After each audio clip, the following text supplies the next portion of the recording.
How would you feel if a kindergartner was beaten up by somebody like, I don't know, a big mammal like Mr. Morrison?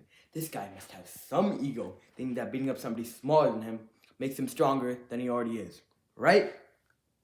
But what if that same kindergartner, with the help of all his big and small friends, slapped Mr. Morrison up like Will Smith did Chris Rock?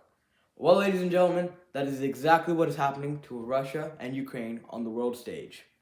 Ukraine is the kindergartner, Russia is the bully, and the bully's tiny little brain and big ego is Vladimir Putin. Now, this victim-bully relationship wasn't always like this.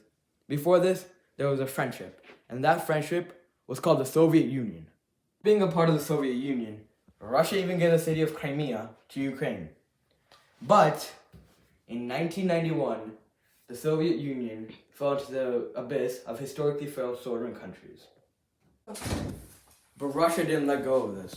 Wanting more power, they wanted to bring back one of the largest empires in history, with the birth of a government organization known as CIS.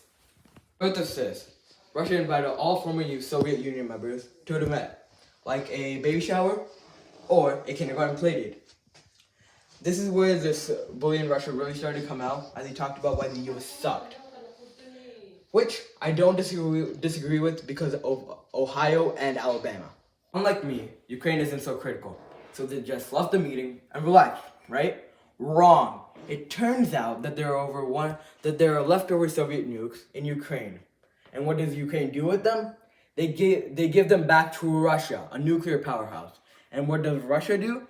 They attack Crimea with over 100,000 soldiers and claimed what was rightfully theirs. I have a question for you, Russia. Why would you attack Crimea when you yourself gave it to Ukraine? Plus, Ukraine already gave you the 1,700 leftover Soviet nukes, which is more than enough to destroy you and all the members of CIS. Instead of doing that, which wouldn't have gotten them into this mess, they signed the Lisbon Protocol, which gave you all the nukes by 1998. All they asked was for you to not use any military, political, or economical attacks on them, unless you felt threatened as per the Charter of the UN.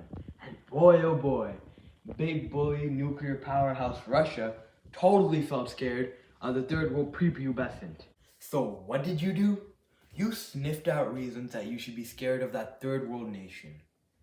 And you found out that Ukraine and Georgia, another third world country, once a part of the Soviet Union, were thinking about joining NATO. You being you did what?